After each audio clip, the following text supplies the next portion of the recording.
अस्सलाम वालेकुम everyone, I welcome you all to let's rise. तो आज डेट है 28 ऑफ दिसंबर 2022 और हम स्टार्ट करेंगे अपना डिस्कशन अपने एडिटोरियल के साथ। ठीक है, ये हमारा आज का एडिटोरियल है। ठीक है,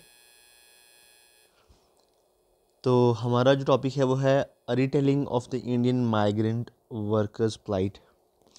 यहाँ पे कुछ डाटा दिया गया है और बात की गई है बेसिकली कि हमारे पास मतलब इंडियन गवर्नमेंट ने एक अच्छा माइग्रेशन पॉलिसी नहीं बनाया है, जिसकी वजह से इंडियन माइग्रेंट्स जो हैं वो फॉरेन कंट्रीज़ में उनका एक्सप्लॉयटेशन होता है, या उनको एक आप कह सकते हैं एक जो डिसेंट माहौल है, ठीक है, या जो सेफ़ वर्किंग कंडीशन है वो नहीं मिल पाती हैं। ठीक है, तो अगर हम देखें तो ग्लोबली जो आप कह सकते हैं माइग्रेंट्स डे मनाया जाता है, वो कब मनाया जाता है? 18 दिसंबर को। ठीक है, तो अभी हमने एक बैकड्रॉप देखा है कोविड-19 की वजह से जो जितने भी आप कह सकते हैं माइग्रेशन थ्रू द कंट्रीज़, उसके बाद तालिबान जो रूल हुआ है यहाँ पे अफ़गानिस्तान में, या उसके बाद रशिया का ने जो इन्वेड किया यूक्रेन में।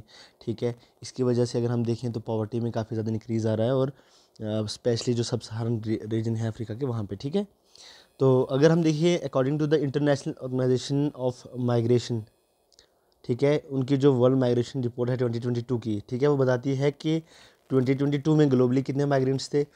281 मिलियन। ठीक है, उनमें से टू थर्ड्स जो थे, टू थर्ड वो लेबर माइग्रेंट्स थे। और वहीं अगर हम लेबर माइग्रेंट्स की बात करें 2019 की, तो वो कितने थे? 169 मिलियन। और यही नंबर जो है 2020 में जो लेबर माइग्रेंट्स का है, ठीक है, जिसकी आपने बात की, जो टू थर्ड है out of the total 81 million. ठीक है, तो वो कितने हैं? वो थे 164 मिलियन इन 2022। अगर सबसे ज़्यादा हम बात करें जितने भी माइग्रेंट्स हैं थ्रू आउट द ग्लोब, उसमें 40% जो हैं वो हैं साउथ एशिया के। ठीक है, जैसे इंडिया, पाकिस्तान, बांग्लादेश और भी ये जितनी कंट्रीज़ हैं, ठीक है, इनके जो माइग्रेंट्स हैं थ्रू आउट द ग्लोब हैं वो हैं 40%। और उनमें से सबसे ज़्यादा कहाँ है? South Asia Gulf migratory corridor is the world's largest migrant corridor. जो गल्फ़ कंट्रीज़ हैं जैसे Saudi Arabia, Bahrain, Qatar, Oman, UAE, जितनी भी ये कंट्रीज़ हैं, ठीक है, इनमें सबसे ज़्यादा साउथ एशिया के जो माइग्रेंट्स हैं वो वहाँ पे पाए जाते हैं। ठीक है, उसके बाद देखिए पॉलिसी की ज़रूरत क्यों है। हम अगर बात करें तो रिसेंटली क्या हुआ कि 300 इंडियन इंजीनियर्स को ट्रैफिक किया गया। ठीक है, उनको इलीगली वहाँ पे माइग्रेट किया गया। कहाँ पे? म्यांमार में। किस चीज़ के लिए? क्रिप्टो स्कैम के लिए। उसके बाद 20 इंडियन नर्सिस को ट्रैफिक किया गया। कहाँ पे? यूएई में, फेक जॉब ऑफर्स देकर। ठीक है, अब इसकी वजह से अब ये क्यों हो रहा है? देखिए, पोस्ट कोविड जॉब हंट कह सकते हैं इसे। देखिए, अब हुआ क्या कि जॉब्स नहीं है हमारे पास, पॉवर्टी बहुत ज़्यादा है। तो जब लगता है किसी को कि उनके पास जॉब नहीं है, ठीक है, तो उनको कहीं पे डिसेंट वर्क मिल रहा है, अच्छा पेमेंट मिल रहा है, तो वो वहाँ पे जाएंगे। लेकिन इसके लिए अगर इंडिया को एक बहुत अच्छी पॉलिसी बनानी पड़ेगी। उसकी वजह ये है कि देखिए, ताकि हमारे जितने भी इंडियन कहीं बाहर हैं, ठीक है, किसी भी कंट्री में हैं, उस कंट्री से बात करके, उन कंट्रीज़ के एम्बेसी से बात करके, ठीक है, कुछ ऐसे रूल्स और रेगुलेशंस बनाए जाएं। फिर ये पता लगाया जाए कि किसी को फेक जॉब ऑफर्स तो नहीं दिए जा रहे हैं। ठीक है, जो ये ट्रैफिकिंग है इसको रोका जाए, इलीगल जो माइग्रेंट्स हैं इनको रोका जाए। उससे क्या होगा कि जितने भी हमारे इंडियन माइग्रेंट्स बाहर जाते हैं, अगर कोई जाता है तो उसको एक आप कह सकते हैं रिस्पेक्टेबल जो और डिसेंट जो लिविंग है, या जो उनके वर्किंग कंडीशंस है वो सुधर सके, वो बेहतर हो सके। तो अगर हम यहाँ पे एक तो फर्स्ट है कि अपनी with in the country employment generate करना, लेकिन उसके बाद जो ये चीज़ है ये भी एक बहुत अच्छी चीज़ है कि आप जो आपके लोग बाहर जा रहे हैं, ठीक है, हमारी कंट्री के जो लोग बाहर जा रहे हैं, उनको उनके लिए एक अच्छा माइग्रेशन पॉलिसी जो है वो बनाया जाए, ताकि उनको बाहर डिसेंट और सेफ मूवमेंट हो माइग्रेंट्स का, और डिसेंट लिविंग एक बेटर जो वर्किंग कंडीशन है वो वहाँ पे मिल सके। ठीक है, तो वहाँ पे एक और चीज़ यहाँ पे दी गई है कि जो वीमेन वर्कर्स हैं इन पे भी काफ़ी फोकस करना चाहिए, क्योंकि अगर हम गल्फ़ कंट्रीज़ में देखें, ठीक है, तो बहुत ज़्यादा इंडियन नर्सिस जो है वहाँ पे काम कर रही हैं। ठीक है, और कुछ नर्सिस बहुत ज़्यादा जो आप वोलेटाइल कंट्रीज़ हैं उनमें भी काम करती हैं, जैसे इराक हो गया, सीरिया, लीबिया, यमन और इसराइल में। ठीक है, तो इसलिए हमें एक काफ़ी अच्छा माइग्रेशन पॉलिसी बनाने की ज़रूरत है। ठीक है, हमारा जो नेक्स्ट टॉपिक है वो है focus on Africa, the heart of global south. देखिए, अगर हम अफ्रीका की 54 कंट्रीज़ की बात करें, तो या तो ये लीस्ट डेवलप कंट्रीज़ में आती हैं या डेवलपिंग कंट्रीज़ में आती हैं। ठीक है। अगर सबसे ज़्यादा पॉवर्टी देखा जाए तो कहाँ पे है, वो है अफ्रीका में, ठीक है।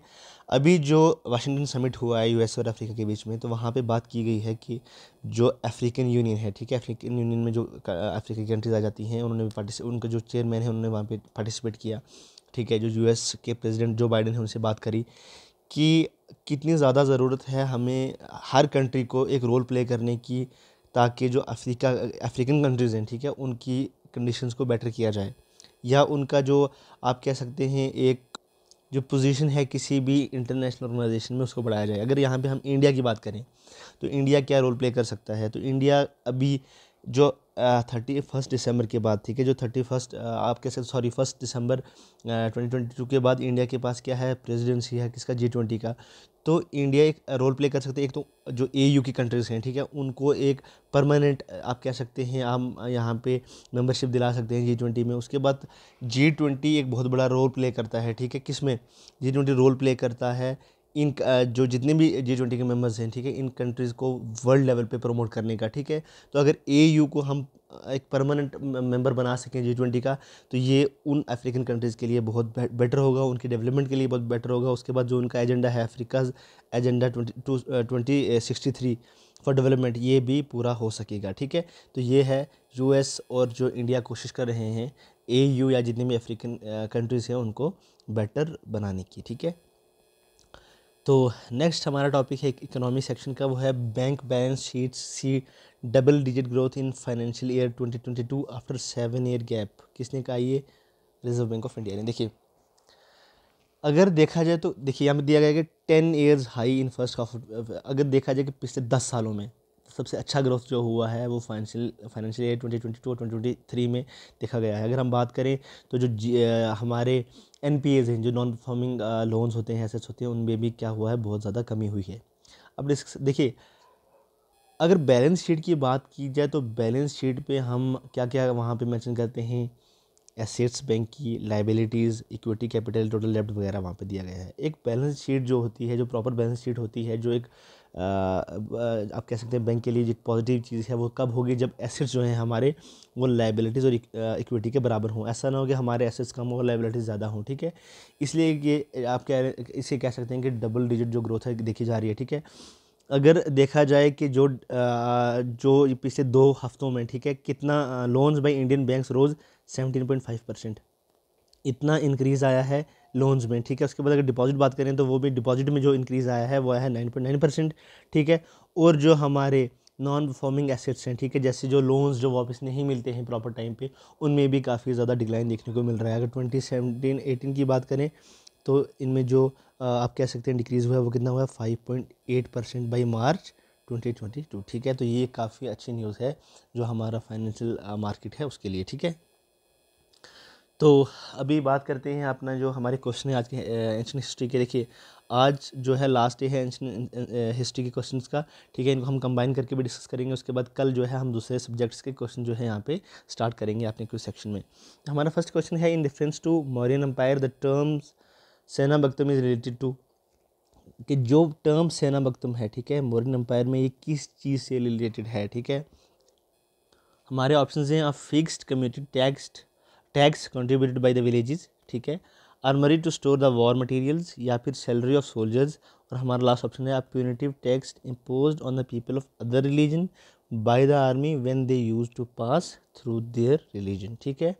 और हमारा इस क्वेश्चन का आंसर है डी, जो प्यूनिटिव टैक्स इम्पोज किया जाता था अगर आपके कोई क्या करे कि रिलीजन में इंटरफेयर करे, तो उन पे बाय द आर्मी एक क्या है, प्यूनिटिव टैक्स जो है एक अमाउंट उनको पे करना पड़ता था, वो उन पे इम्पोज किया जाता था, ठीक है। और अगर हम बात करें तिब्बतियन बुद्धिज़्म की, ठीक है, तो in difference to Tibetan Buddhism yellow colour जो है वो क्या चीज़ इंडिकेट करता है, ठीक है। हमारा ऑप्शन है हमारे प्योरिटी, पीस, वेल्थ और नॉलेज, ठीक है।